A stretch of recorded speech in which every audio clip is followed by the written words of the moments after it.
Não, calma aí, não apareceu aqui ainda nada, não. Agora sim, ó. Agora vem. Muito bem, então, senhoras e senhores, estamos gravando, finalmente. Pô, a gente começou o negócio 5 horas da tarde, chegou no final que a gente percebeu que não gravou, a gente voltou tudo de novo. Estamos iniciando novamente, senhoras e senhores, a nossa transmissão da nossa Rádio Livro dos Espíritos. Estamos aqui com a nossa Gal Costa do Vale do Paraíba. Se ajeitando toda ali, a musical Amanda. Estamos com o Arauto do Fim do Mundo, o netinho do Herculano Pires. Estou aqui também nas termas de Carácula, após o meu banhozinho no Caldário, um banhozinho quente, que Jorginho gostaria de estar aqui tomando banho quente. Neste calor de 40 graus, Jorginho gosta de tomar um banho quente. E colocar a camisa mais comprida depois. Isso, para não tomar vento. E estamos aqui com o Jorginho, o agente secreto da Federação Galáctica, nos espionando para a futura invasão. Ou infiltrado. Ou infiltrado, exatamente, isso aí. Então vamos recomeçando, nosso capítulo 5, pergunta 222. Eu só quero fazer um adendo. Haja competência nesse negócio aqui, para apertar um botão, né? Eu apertei o botão, falhou. São as coisas tecnológicas. Agora, uma outra perguntinha. Onde é que você falou que tinha uma bolinha vermelha acesa aqui? Que não tem bolinha vermelha nenhuma acesa, não. Cara. Só tem um aviso, ó, iniciou a gravação. Cadê pontinho vermelho aqui que você falou? Fica perto do... No notebook, aqui embaixo, aqui, fica um monte de coisinha, uma barrinha de ferramenta. Aí do lado esquerdo tem. Fica a bolinha vermelha e contando quanto tempo a gente já está falando aí. O Cláudio, no celular não aparece. Maravilha. Então vamos lá. Considerações sobre a pluralidade das existências. 222. O dogma da reencarnação, dizem algumas pessoas, não é novo. Foi ressuscitado de Pitágoras. Mas jamais dissemos que a doutrina espírita fosse uma invenção moderna. O espiritismo deve ter existido desde a origem dos tempos, pois decorre da própria natureza. Temos sempre procurado provar que se encontram os seus traços desde a mais alta antiguidade.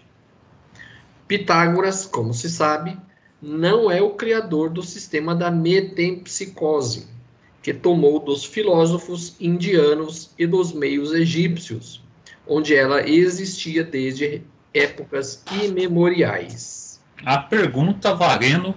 Pergunta valendo $1 milhão. O que é metempsicose, Amanda? É a ideia que a gente reencarnava em animais e plantas, né, Babu? Como e se a gente regredisse, né? Ela estudou antes, hein? Você percebe que ela estudou antes da aula. Ela colou preparar, a né, resposta gente? de alguém. Ela colou a resposta de alguém. Com certeza, essa é terrível. Tem que se preparar. Agora a sua fala, Jorginho. Qual que foi a sua fala, ué? A fala é o seguinte, ó, que realmente Kardec só usa a palavra para dar uma designação de peso na reencarnação, porque na 171, essa eu colei do Babu agora, que eu esqueci o cara. É uma colação só aqui.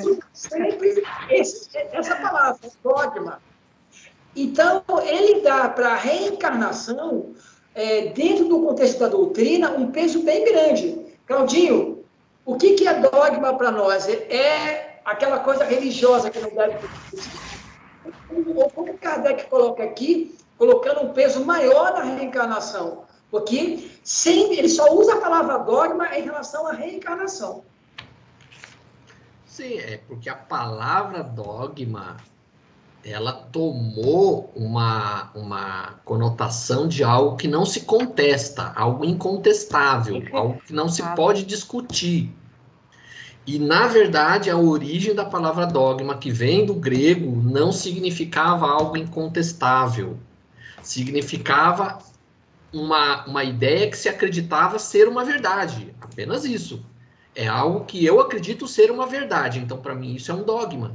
Mas a prática religiosa, que a gente viu principalmente na Idade Média, foi classificar como dogma preceitos teológicos que a igreja proibia que se discutisse. Era algo que você tinha que engolir e aceitar e ficar quieto, e se você discutir, eu te mando para a fogueira.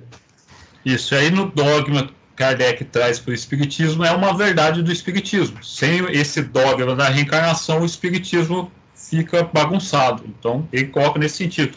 Para o Espiritismo, a reencarnação é uma verdade incontestável. Incontestável. Quer dizer, ela é um dos pilares da doutrina. Isso. Porque se ela, digamos assim, de alguma maneira for retirada ou for mentirosa, a doutrina perde um pilar sentido, né? Eu diria que no Espiritismo a reencarnação é um dogma, não que a reencarnação é incontestável. A reencarnação é algo que se deve acreditar, porque se você não acredita em reencarnação, não tem sentido você ser um espírita. Não perde o sentido, né? A ideia da evolução. E eu já ouvi dirigente de escola falar que tem medo de espírito, não acredita muito em espírito. E também num curso de médio a menina soltou aquele negócio, a gente não sabe, ninguém veio do outro lado do mundo para falar pra gente se é verdade. Eu já ouvi isso no curso de médio já. Isso. Ninguém voltou para falar nada, tipo, pra gente, né? Caramba! Ela duvida da mediunidade. Ela é que nem São Tomé. Eu quero pegar na mão do espírito. Já, tem alguns causos aqui tem uma casa espírita que o preletor foi fazer lá, falou assim, mas é um tema aberto, assim, o que eu vou falar, tal, livro dos espíritos. Aí o dirigente lá, o presidente, não, isso assusta as pessoas, só fala do evangelho mesmo. Tem até alguns causos aqui no Vale do Paraíba. Tem. Te contar sem comentários. Vamos dar uma de americano, no comments. Vamos embora, Claudir. Vamos embora. E às meia-noite a gente termina hoje. Se estiver gravando tudo certinho hoje. Não tem problema, porque hoje eu estou de carro aqui. A ideia da transmigração das almas era, portanto, uma crença comum, admitida pelos homens mais eminentes. Por que maneira chegou até eles? Pela revelação ou pela intuição? Não o sabemos. Mas, seja como for, uma ideia não atravessa as idades e não é aceita pelas inteligências mais adiantadas se não tiver um aspecto sério. A antiguidade desta doutrina, portanto, em vez de ser uma objeção, devia ser antes uma prova a seu favor.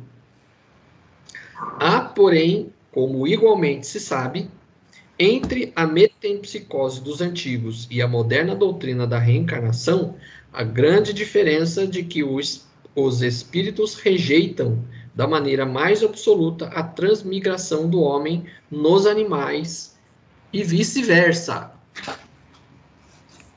Agora, gente, olha que interessante, né?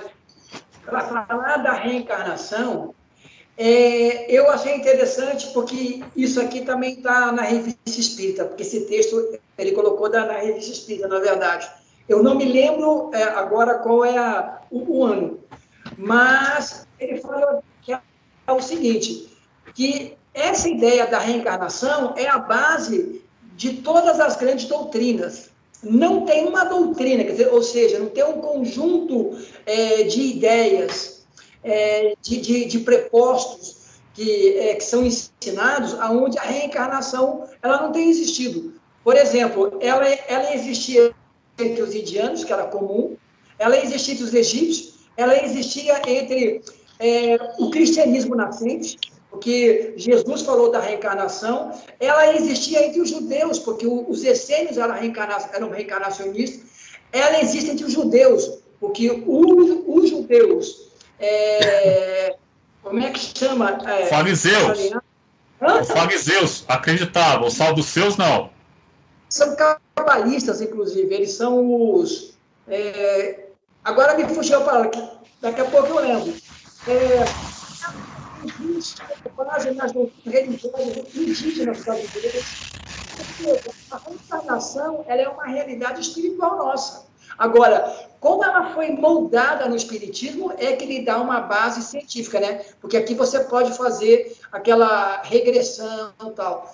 Mas até o cristianismo foi, no seu princípio, reencarnacionista. Foi lá o imperador, no concílio de Constantinopla, que tirou isso, aí virou a ressurreição, que não tem a ver com a reencarnação. Porque a ressurreição é você voltar para o mesmo corpo. A reencarnação é a alma retomar a existência num corpo novo. Tem um livro muito bom que é de uma pesquisadora, até aquela vez eu indiquei para o Gordo lá, eu esqueci o nome, o livro está aqui, já pego já, que fala da reencarnação no cristianismo nascente. Por que foi tirado, tudo mais. Depois eu procuro aqui e passo para vocês, mas é muito bom. Uma das lobistas pela retirada da reencarnação no concílio de Constantinopla, foi o segundo concílio de Constantinopla no ano 553. A maior lobista para tirar isso da doutrina cristã foi a imperatriz Teodora.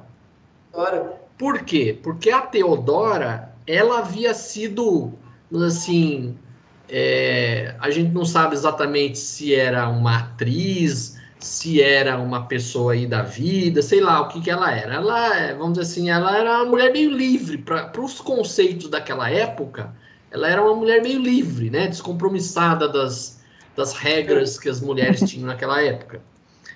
E ela, o que se entende é que ela fez muita coisa errada. Para passar por cima de muita gente naquela época, ela fez muita coisa errada.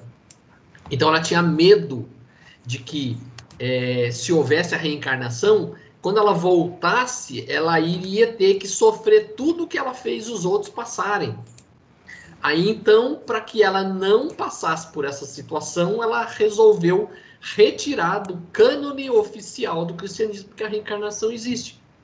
Como se isso, né, como se o mundo espiritual, como se a divindade criador do universo tivesse sujeito às vontades da imperatriz, né? Mas...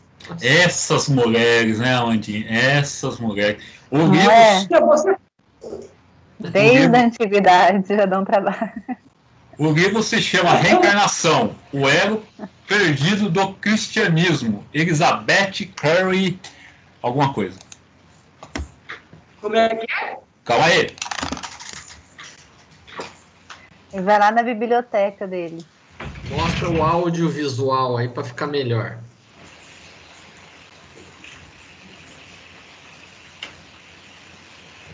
Vai logo que o nosso tempo aqui é dinheiro. Os patrocinadores estão me cobrando aqui.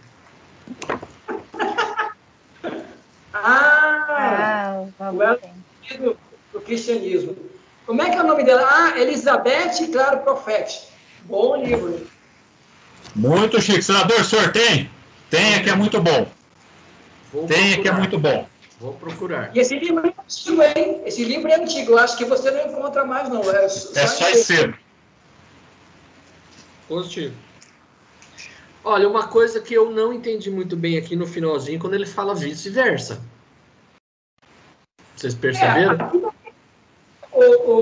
Claudinho, essa grande diferença que os espíritos rejeitam de maneira absoluta, a transmigração da alma do homem para os animais e dos animais para o homem. Ou seja, você pode pular de um animal para o humano sem fazer evolução ou cair para o animal. Eu acho que ele quer dizer isso. Porque do animal para o homem é evolução normal. Algumas tinham isso. Porque quando você voltava com o animal, vamos falar, nessa reencarnação, o Claudinho pisou na bola, na outra ele voltava como animal, dependendo da atuação dele de animal, ele poderia depois voltar na... Já pulava para o homem. Isso. Não é assim. Falando assim que essa questão da metempsicose, isso foi derivado de um trauma que os capelinos sofreram, né, na vinda aqui para a Terra. Então, para eles, como eles vieram de um planeta onde eles tinham corpos mais sutis, menos grosseiros, para eles virem reencarnar em corpos ainda muito grosseiros, como é o nosso, e principalmente naquela época, que eram homens das cavernas, então, para eles, o impacto foi tão, assim, psicológico, foi tão forte, que para eles é como se eles tivessem reencarnado em animais. Mas eles reencarnaram em corpos humanos, mas que eram quase que animalizados. Então, foi um trauma psíquico que eles sofreram. Então, reencarnados, aí nessas épocas antigas, vamos dizer assim, veio essa ideia da metempsicose como o resultado desse trauma psicológico que eles sofreram. Né? Então, a gente porque, tem... na verdade, Ricardo, essa ideia da metempsicose era para eles a história que eles contavam que os sacerdotes contavam para os seus profitentes, como falasse do inferno. Se você for ruim, se você foi mal, você vai reencarnar no corpo de um suíno. Quer dizer, era uma forma de você colocar medo, né? Como antigamente falavam. Isso era passado mais para o povão, né? Entre eles ali que dominava a politicagem, ele sabia que não era bem assim que isso funcionava, né? Era só para botar um medo no vulto. É por isso que eu achei interessante, porque nesse texto de Kardec, no começo, ele fala uma coisa que a gente tem que prestar muita atenção. Olha que interessante, né? Quer ver? Não sabemos, porém, né? Qualquer que seja uma ideia, não atravessa os tempos e é aceita por destacadas. Ele coloca isso, porque de maneira infeliz, nós percebemos que essas ideias de libertação, elas começam a ficar representadas na mão de poucas pessoas. Então, pessoas destacadas aqui, eu entendo nesse texto, que eram sacerdotes. Eram mas sábios. Eles não passaram para as pessoas. Eram sábios. No meu está elite. Elite aqui nessa tradução quer dizer, tipo assim, aquele pessoal que retinha o conhecimento. Não é elite econômica que a gente entende hoje em dia, né? Aqui fala inteligências mais adiantadas. Que também naquela época, né, não existia um sistema de ensino igual hoje nós temos escola e tudo mais. O ensino, saber ler e escrever, era limitadíssimo a poucas pessoas. Por isso, gente, quando a gente coloca que o espiritismo, eu o vejo como se fosse uma escola privativa de ensinamentos espiritualistas, tipo Rosa Cruz, Templários, só que na doutrina, no centro espírita, ele é de portas abertas, qualquer um pode entrar. Mas, mesmo assim, hoje em dia, de maneira moderna, nós estamos, digamos assim, comunizando esse conhecimento. Talvez nós tivéssemos que fazer o melhor. Porque, na verdade, com trabalhos morais, né, a palestra, a reflexão, todas as outras religiosas têm no seu culto, na missa, quer dizer, o padre faz a pregação, o pastor faz a sua pregação também, de virtude, o espiritismo tem a preleção. Mas a doutrina, ela tinha que comunizar de maneira mais didática essa ideia, porque, na verdade, as escolas se abriram para que as pessoas soubessem que elas são hoje para ter avanço mais rápido.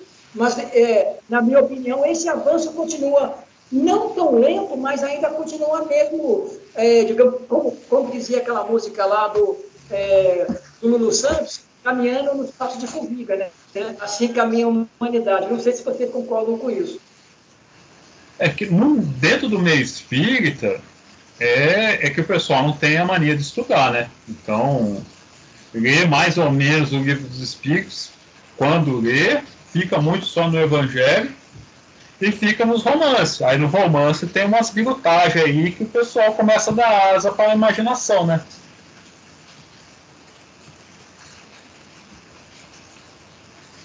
Pois é, mas é assim, para você entender as coisas no espiritismo, você tem que ter um mínimo de instrução. Então, se a gente começar a, vamos dizer assim, a transformar o negócio em algo muito raso demais, aí perde a essência. O certo não é a gente rebaixar o que está escrito nos livros, e sim fazer com que as pessoas estudem. Isso. Porque você fica vulgarizando muito, vamos chamar assim, dos romances. Você tem aqueles romances de André Luiz, de Ivone Pereira do Amaral, do Divaldo dos Franco, que é alguma coisa confiável. Só que aí tem os outros romances também que não é nada confiável. E o vulgo lê qualquer coisa. Aí, lendo qualquer coisa e não tendo uma base, começa a inventar, começa a cair já na fantasia, já, né? Esse que é o problema. Uhum. Se você deixar muito, você tem que fazer a pessoa querer estudar um pouco também.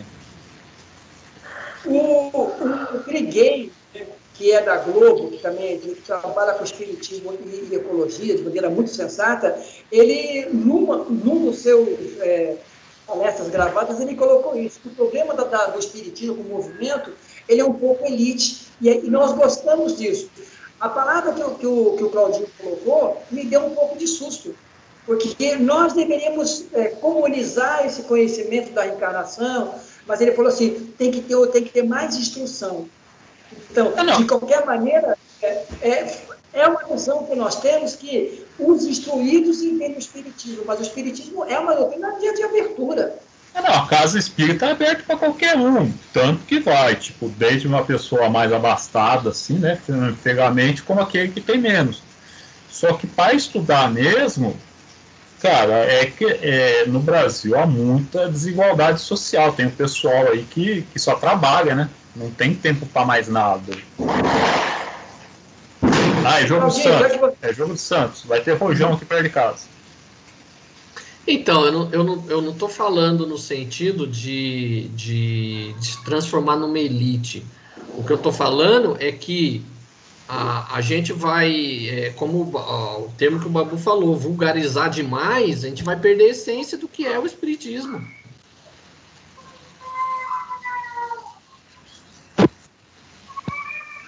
Tem criança chorando aí. Estão batendo. Aqui é criança, é cachorro, é gritaria. É entendeu? É animado, entendeu? Entendeu, Jorge? Eu não tô querendo elitizar o espiritismo. Eu tô no sentido que as pessoas ficam muito acomodadas. As pessoas têm que estudar, as pessoas têm que procurar, as pessoas têm que alcançar o que está acima. Não é pedir para baixar. Descer, para baixar. Que nem ele estava falando, o centro espírita é aberto para todo mundo. Você não precisa ter algum certo grau, nada. O espiritismo, a porta é aberta para todo mundo e, tipo assim, todas as casas que eu fui, o pessoal recebe muito bem. E você tem normalmente uma biblioteca. O Jefa tem uma biblioteca, o Pequeno Templo tem uma biblioteca, o Divino Mestre tem uma biblioteca, que dá acesso tipo assim, aos frequentadores da casa.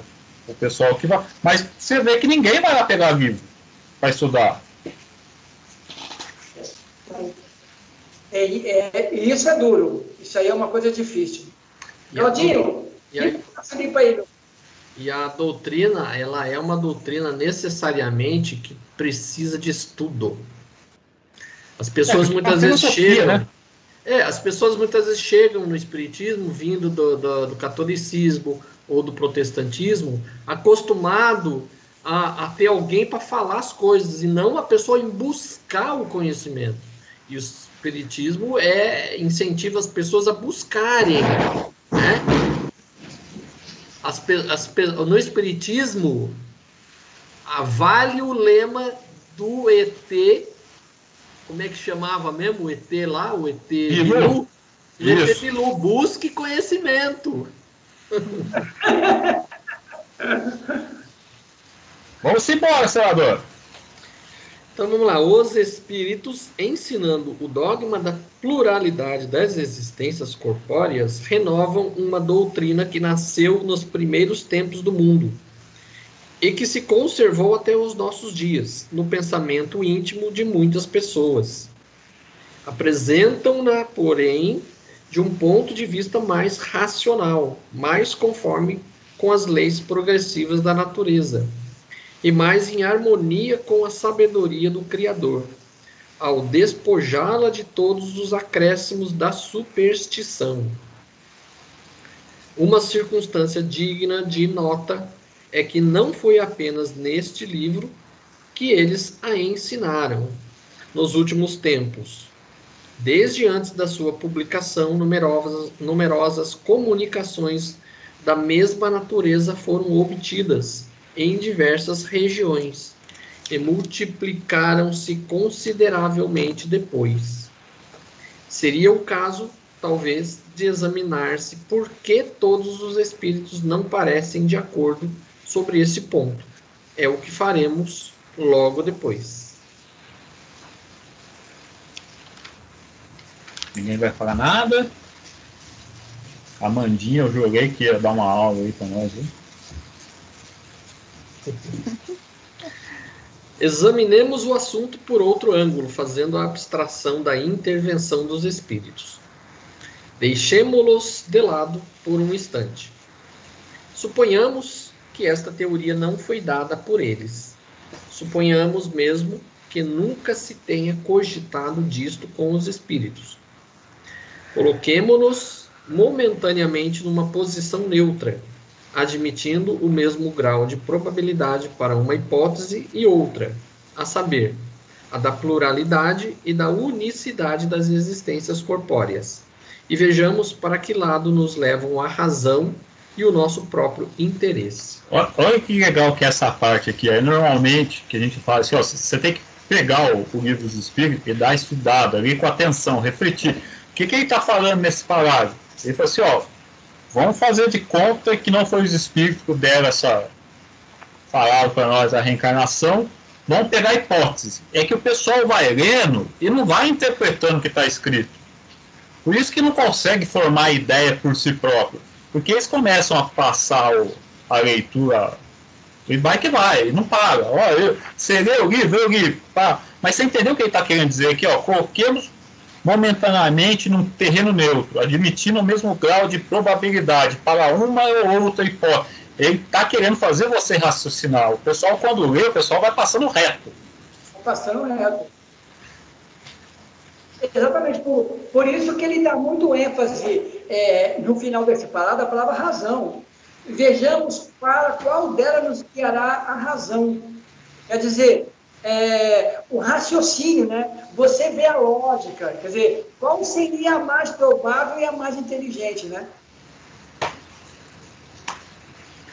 Então vamos lá. Certas pessoas repelem a ideia da reencarnação pelo único motivo de que ela não lhes convém, dizendo que lhes basta uma existência e não desejam iniciar outra semelhante. Conhecemos pessoas que, a simples ideia de voltar à Terra, ficam enfurecidas. Só temos a lhes perguntar se Deus devia pedir-lhes conselho e consultar os seus gostos para ordenar o universo. Olha, eu tinha umas ideias para dar aí. Na minha humildade aqui, eu tinha umas ideias para dar aí. Pô, você vai chegar lá na antessala do Capitólio de Deus, né? O senhor está aqui? Não, eu vim entregar uma petição que eu quero marcar uma entrevista com horário, por favor, que ele esteja preparado aí, porque eu tenho algumas coisas a falar com ele. Mas o senhor quem é? Não, eu sou o Babu, eu sou a criação dele, eu tenho o direito de falar com o cara que me criou. Né? se nas empresas aí que existe, o rapaz que trabalha na produção, qualquer um pode levar uma ideia pro presidente lá que ganha, eu esqueci como chama esses negócios mesmo lá. CEO. Não, mas esse negócio de ficar dando ideia, eu esqueci como chama, aí ele ganha um bônus, tanto que foi a EcoSport da Ford, quem desenhou o carro, né, foi um rapaz da produção, ele que desenhou o carro e tudo mais, e levou lá para apresentar para o pessoal gostou da EcoSport. Então, esses prêmios de ideia, eu tive lá no meio do mormaço lá, né, Deus? Então, eu sei do que eu tô falando. Eu tive lá no meio, ó. Essa eu gostei, cara. Eu tive no mormaço. O cara vai dizer, pô. Aí Deus vai dizer assim, quem és tu, Ele vai perguntar quem é você na fila do pão para vir aqui dar sugestão.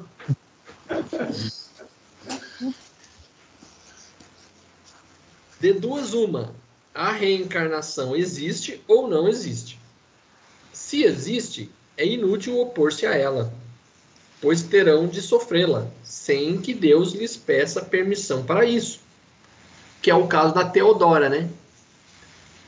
Ela decretou que a reencarnação tinha que deixar de existir.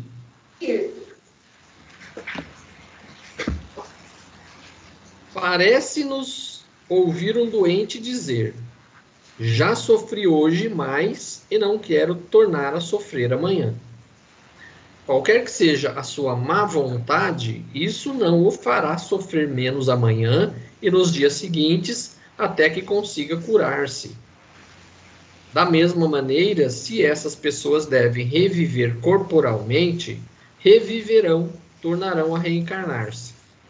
Perderão o tempo de protestar, como uma criança que não quer ir à escola ou um condenado à prisão, pois terão de passar por ela.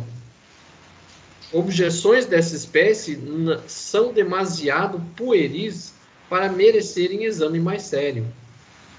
Diremos, entretanto, a essas pessoas, para tranquilizá-las, que a doutrina espírita sobre a reencarnação não é tão terrível como pensam, e que se a estudassem a fundo, não teriam do que se assustar. Saberiam que a situação dessa nova existência depende delas mesmas. Será feliz ou desgraçada, segundo o que tiverem feito neste plano, e podem desde já elevar-se tão alto que não mais deverão temer nova queda no lodaçal. Mas aqui também, nessa questão bem racional do Kardec aqui, ele, de qualquer maneira, ele assusta o cristão. Porque você pensa bem, a doutrina nossa aqui, ele coloca de maneira bem sutil essa coisa agora do Paulo Figueiredo, nem céu nem inferno. Mas, ao mesmo tempo, aqui ele fala o seguinte, ó, a reencarnação é uma questão de escolha sua, você é responsável pela sua vida. Olha só, que coisa mais assustadora, gente, do que alguém falar para a gente o seguinte, ó, você é responsável por você. Caramba, ninguém, olha, sinceramente, nós ainda não estamos preparados psicologicamente para ouvir uma outra dessa. Falar que a reencarnação não é uma escolha, né? Como assim, Amanda? O que você quer dizer? Não, é isso mesmo, que a gente não tem escolha, né? A gente vai reencarnar, isso aí já é um fato. Agora, se a gente tem tanto medo e não quer, isso de novo é o que falou aqui mesmo, é a gente tentar se elevar, né? Vai depender do nosso esforço. E não adianta. Ela não é castigo, também não para não olhar como castigo. Essa condição. E tem esse outro dogma aí, esse dogma agora, como o pessoal não entende as coisas, né? Não adianta falar assim, você bonzinho, eu vou suportar tal pessoa para que eu não precise mais voltar com ela na outra. Não vai, você vai ter que... Essas ideias, assim, que não posso. Precisa... evolução, na verdade. Isso, você precisa entender as coisas, você precisa assimilar as coisas, e não pensar, vou ser bonzinho aí, na outra eu vou ser coroado, eu vou ser ajudado. Não vai ser, cara. Já vou pro céu. eu não faço mal para ninguém, né? Só digo sim, faço tudo para os outros, como é que eu estou pagando por isso, né? A maioria das pessoas que não aceita a questão da reencarnação é aquelas pessoas que fizeram muita coisa, muita besteira, né? E acha que na próxima vai sofrer. Muitos têm resistência à reencarnação por causa disso. A Amandinha inventou ela mesmo, a Amandinha, é verdade, ó. É verdade. E eu tava querendo aceitar esse troço, não, né? Mas, complica, né? mas a reencarnação e a metempsicose, ela tem sido passada um pouco também como esse freio do inferno. Olha, se você não for melhor nessa existência, a outra vai ser pior. Quer dizer, nós também estamos sendo um pouco educados ou adestrados não a temer a reencarnação, mas a fazer dela aquilo que o Paulo Figueiredo tentou estar fazendo no livro dele, o seguinte, olha, a reencarnação não é uma forma de bicho-papão que o teu pai fala, olha, se você fizer, você ganha um carro, se você não conseguir passar na faculdade, esquece o carro, entendeu? Não é uma coisa dessa. Para mim, ela é mais terrível, porque a mim me garante o seguinte, olha, cara, o negócio é o seguinte, vamos dizer que o Babu é Deus, né? Eu chego lá para reclamar, meu filho, você é dono de você, eu não tenho nada a ver com você, meu filho. Olha só, que Deus é esse? Eu não tenho nada a ver com você. Você faz a sua vida. Eu já te criei, agora é por tua conta. Eu só vou falar assim, ó, só vou dar os meios para você. Você vai precisar de um corpinho, você vai precisar de uma família, uma casa. Eu vou dar os meios. Depois, ó, se vira aí, legal. E isso assusta, gente. É que muitas pessoas. Eu só vou buscar água e já volto, tá? Continue. É que muitas pessoas também é mais cômodo ficar numa religião à espera de uma salvação da graça divina, sem esforço. A maioria ainda tem essa ideia. Eu sou um pecador, não sei o quê, eu não tenho salvação, só a graça de Deus me salva. Então as pessoas não entendem que a autonomia é um encargo muito pesado para muitos. As pessoas preferem ficar à espera de uma graça divina. Claudinho, a palavra que você usou é 100%, encargo. Agora, diz para nós o que ela significa. Essa palavra é 10. Encargo no sentido de ser um peso. A pessoa sente algo muito pesado, né? Então, para a maioria, é muito pesado achar que a gente tem que lutar, que a gente tem que correr atrás dos nossos benefícios. É mais leve, é mais fácil ficar à espera de uma graça divina, né? Aí eu estou aqui, aí vem Deus e me salva. É muito melhor.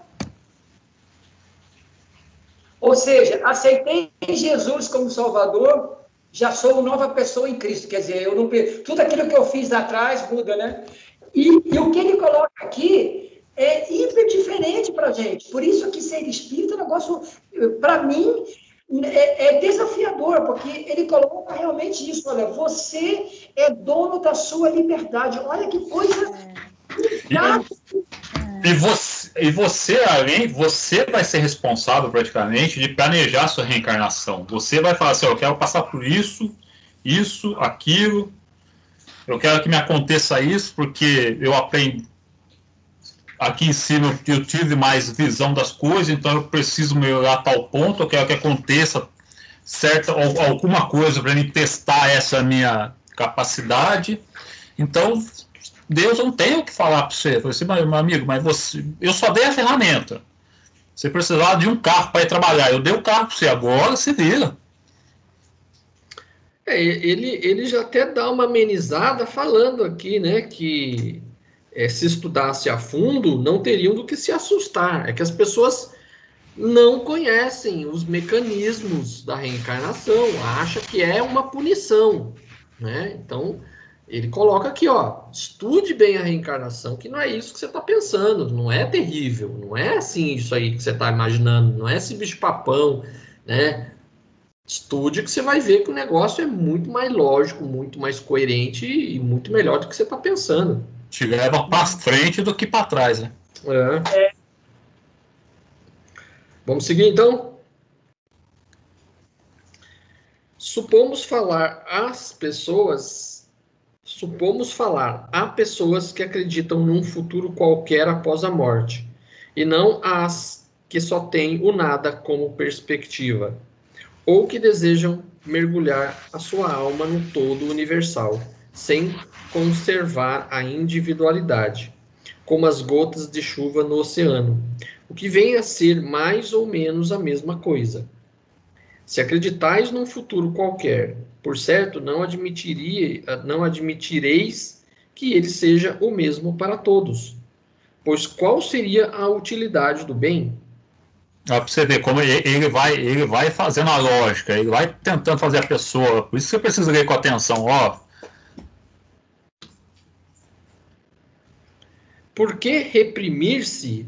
Por que não satisfazer a todas as paixões, a todos os desejos, mesmo à custa dos outros, se isso não teria consequência?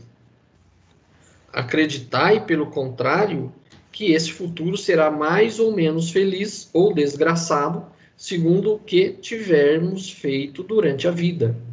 E tereis o desejo de que ele seja o mais feliz possível, pois deverá durar pela eternidade.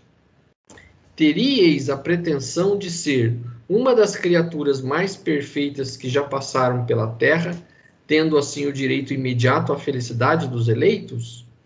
Não. Admitis, então, que há criaturas que valem mais do que vós e têm direito a uma situação melhor, sem por isso vos considerardes entre os réprobos. Condenados. Pois bem, Condenado. Pois bem, colocai-vos por um instante pelo pensamento nessa situação intermediária, que será a vossa, como o admitis. E suponde que alguém venha dizer-vos: sofreis, não sois tão felizes como poderíeis ser, enquanto tendes diante de vós os que gozam de uma felicidade perfeita. Quereis trocar a vossa posição com a deles? Sem dúvida, responderíeis. Mas o que devo fazer? Quase nada. Recomeçar o que fizeste mal e tratar de fazê-lo melhor. Hesitaríeis em aceitar, mesmo que fosse ao preço de muitas existências de provas? Isso que é legal, porque ele começa a falar, ele fala assim, ó, você está numa posição, você vê pessoas, você vê espíritos em posições melhores que a sua. E ele fala assim, ó, você quer chegar lá? Quero. O que eu tenho que fazer? Refaz o que você fez errado. Mas o problema é que nem o Jorginho fala, o problema é a pessoa, tipo, querer fazer certo, né? Porque a pessoa, quando tá na lama, começa a nadar na lama, para sair da lama é difícil.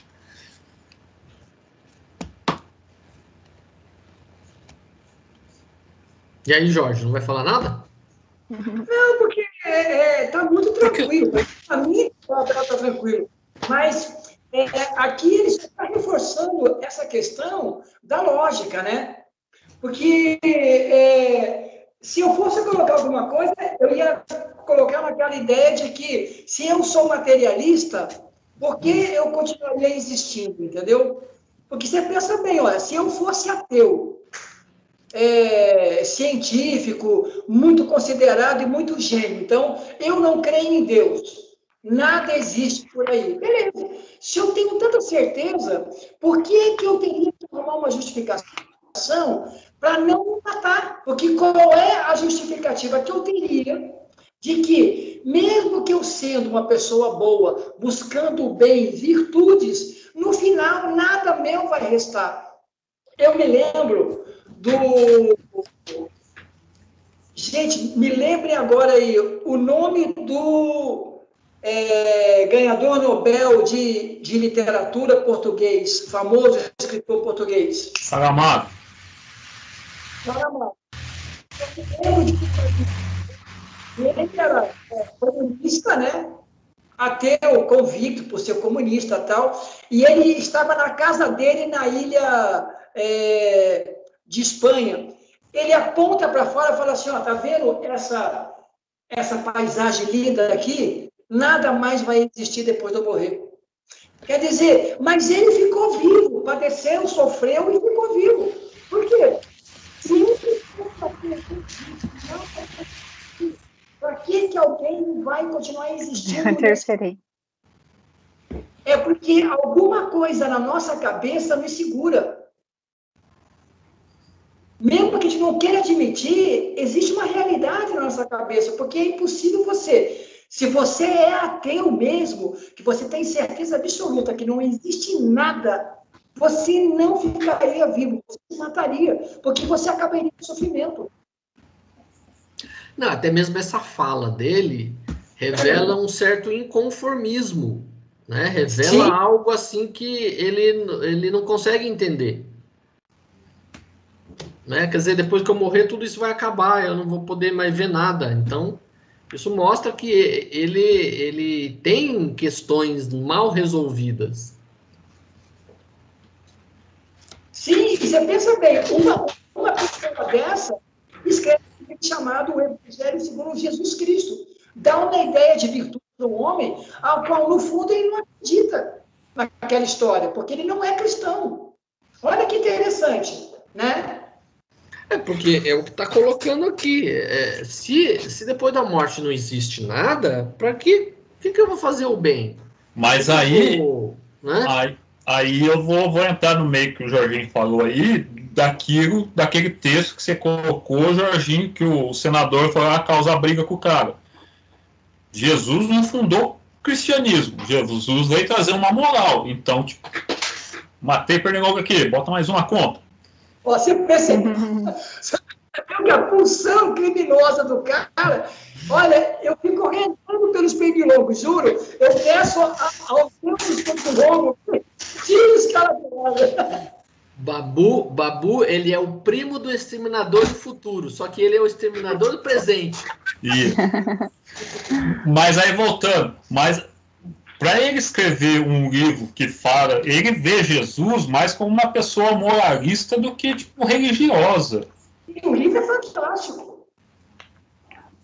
Tanto é que, olha que fantástico, em qualquer história de Jesus, nenhum escritor, por mais, digamos assim, claro que seja, jamais colocaria uma cena escrita em que Maria de Nazaré e José fizessem sexo. E ele coloca exatamente isso no começo. Trata Maria de Nazaré como uma mulher normal, e Jesus fica excitado, porque ele está casado com uma mulher jovem, e você pensa bem, para uma pessoa herética, ou uma pessoa, digamos assim, católica, muito, muito refinada, ou protestante, isso é...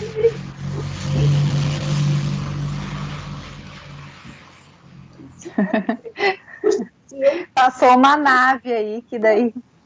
Jorge, repete tudo que você falou, que não sai som nenhum.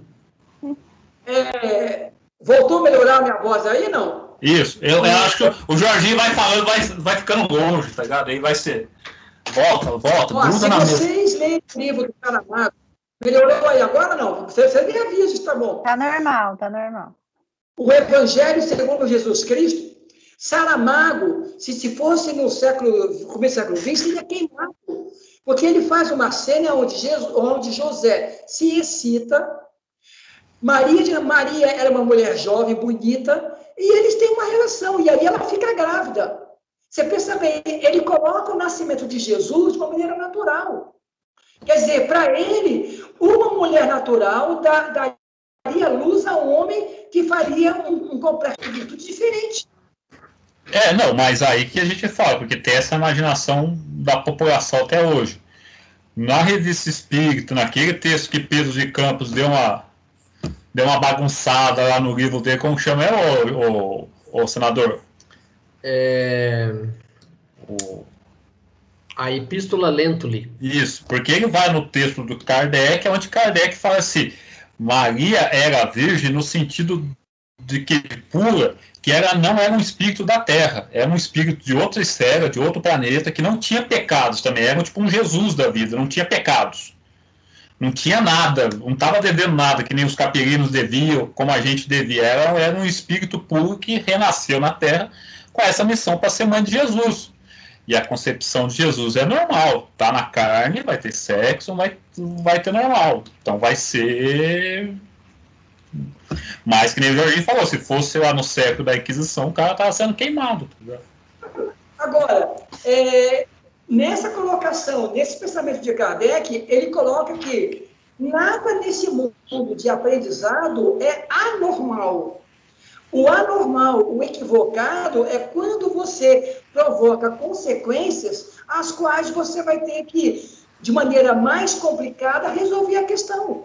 Porque se você agisse de maneira natural, nós não teríamos problema de reencarnação aqui.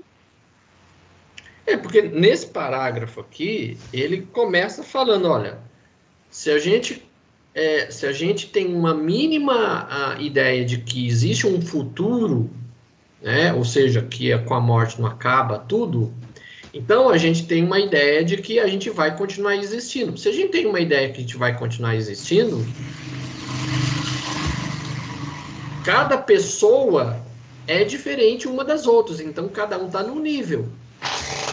Então, se cada um está num nível, depende de cada um de nós melhorar. Então, se a gente também fez coisa errada, qual a maneira da gente consertar? É reencarnando, é voltando. Né? Então, se a gente quer um futuro melhor, se a gente está vendo espíritos como Jesus, por exemplo, e a gente quer chegar um pouco próximo do que ele é, depende da gente. Então, se a gente se esforçar, nós podemos chegar perto do que ele é. Né? Porque as coisas são meritórias, né?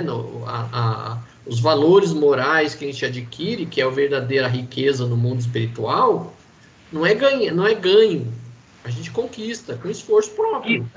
Então, é só a gente se esforçar. Aí você usou aquela frase que matou a Maria e a Rita, né? Não, Deus não dá nada, não. É conquista. Lembra disso do Valtric? Deus, se Deus quiser, Deus não dá nada, não. Não, eu fico uma foto dele, cara. Rapaz, eu vou dizer, olha, sabe o que eu tenho feito? Eu tenho orado, eu tenho lido um horóscopo. O que você me diz? Até hoje eu me lembro disso da Maria e dou risada, cara. O cara gastou 1 hora de saliva ali, ela fala assim, mas não tem horóscopo.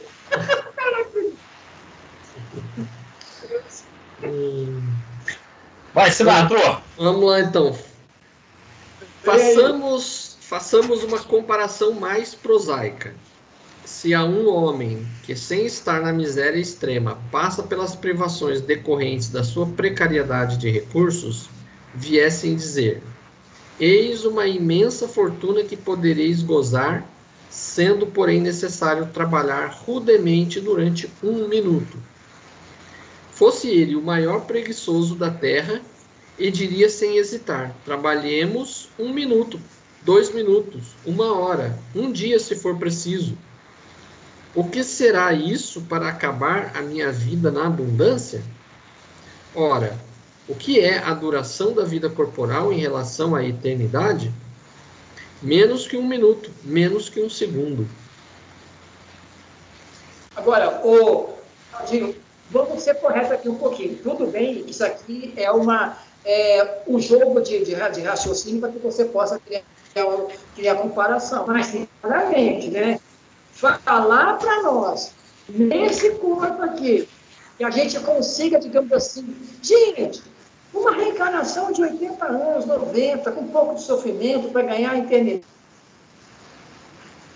problema. Cara, é só para quem está lá em cima mesmo. Quando você está por baixo, pesa 80 anos. Esse 1 minuto demora a passar, né, ó?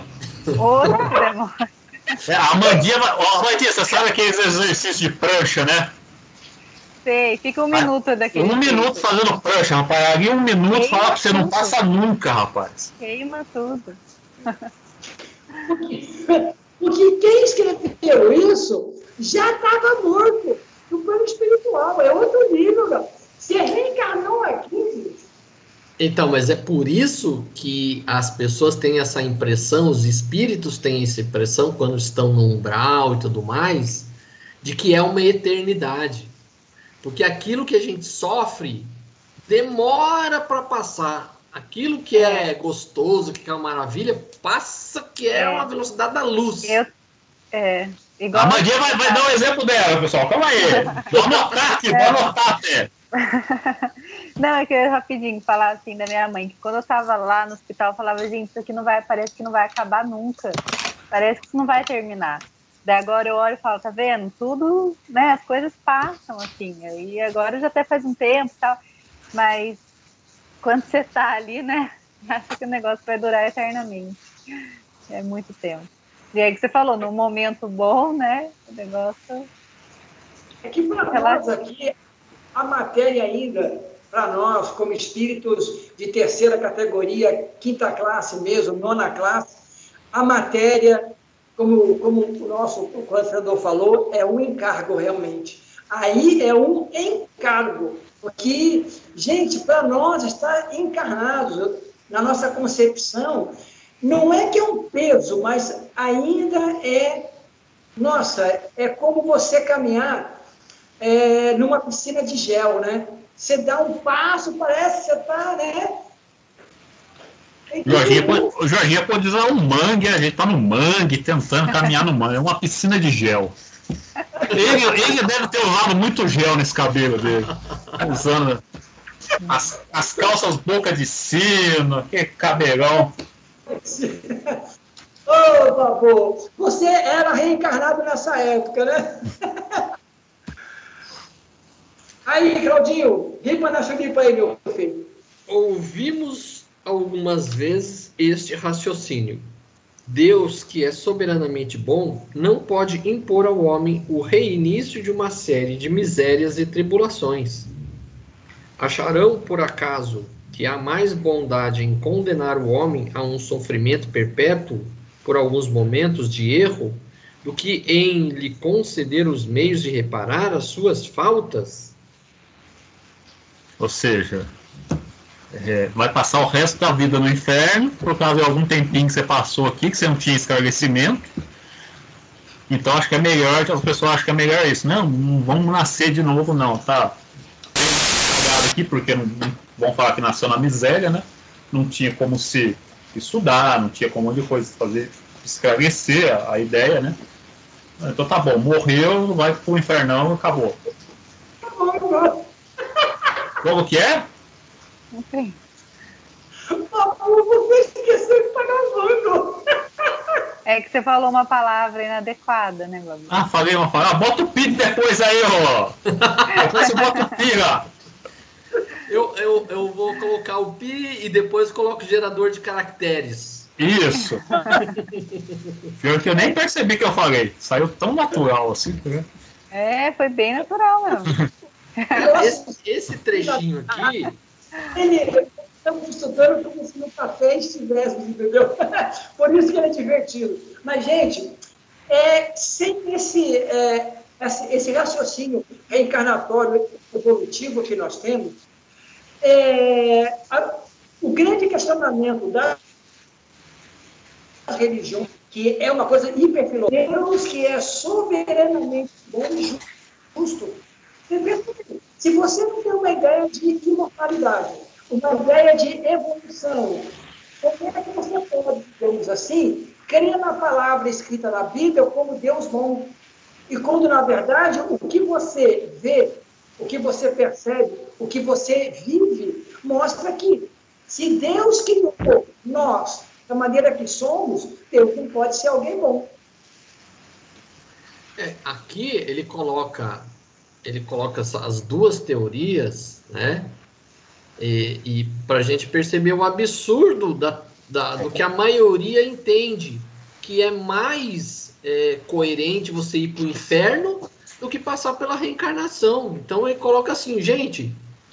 Ele dá o contraste, né? Ele dá o contraste. Olha o que vocês estão querendo, vocês estão acreditando. Né? Pensa bem, vocês preferem ir para o inferno pela eternidade do que passar pela reencarnação e mudar as coisas e melhorar a vida? Pensem bem que Vocês estão... Não para pensar, né?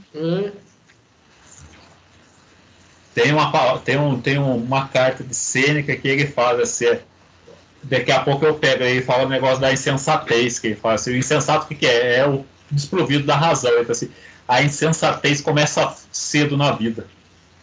E a gente, ou seja, desde o início a gente é insensato, né? Insensato.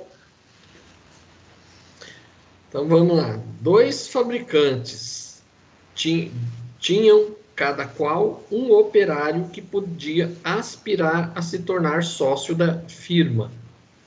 Opa! Você é sócio de Deus, hein? Ora, aconteceu que esses 2 operários empregaram mal, certa vez, o seu dia de trabalho e mereceram ser despedidos. Um dos fabricantes despediu o seu empregado, apesar de suas súplicas, e este, não mais encontrando emprego, morreu na miséria. O outro disse ao seu empregado: perdeste um dia e me deves uma compensação. Fizeste mal o trabalho e me deves a reparação. Eu te permito recomeçar, trata de fazê-lo bem, e eu te conservarei e poderás continuar aspirando à posição superior que te prometi. Seria necessário perguntar qual dos 2 fabricantes foi mais humano? Deus, que é a própria clemência, seria mais inexorável que um homem? O pensamento de que a nossa sorte está para sempre fixada em alguns anos de prova, ainda mesmo quando nem sempre dependesse de nós atingir a perfeição sobre a terra, tem qualquer coisa de pungente, enquanto a ideia contrária é eminentemente consoladora, pois não nos tira a esperança. Assim, sem nos pronunciarmos pró ou contra a pluralidade das existências, sem admitir uma hipótese mais do que a outra, diremos que, se pudéssemos escolher, ninguém preferiria um julgamento sem apelo. Um filósofo disse que, se Deus não existisse, seria necessário inventá-lo para a felicidade do gênero humano. O mesmo se poderia dizer da pluralidade das existências. Mas, como dissemos, Deus não nos pede licença, não consulta as nossas preferências. As coisas são ou não são. Vejamos de que lado estão as probabilidades e tomemos o problema sob outro ponto de vista, fazendo sempre a abstração do ensinamento dos espíritos e unicamente, portanto, como estudo filosófico. Porque, olha, gente, isso realmente é interessante. Você pensa bem. Nós não temos uma noção, pelo menos eu não tenho, do que é, na verdade, esperança, né? Porque esperança vem de esperar, né? Então, se não tivéssemos essa noção de continuidade espiritual, talvez a esperança ela fosse realmente uma má expectativa, porque você sempre teria decepções constantes. Mas algo aqui, até esse ponto desse texto, o que ele fala, na verdade, é o seguinte, para mim: se nós acreditarmos piamente somente no corpo físico, nós não teremos essa esperança.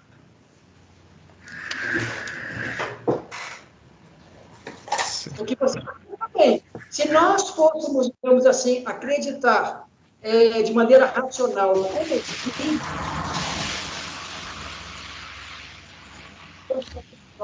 mais espartano.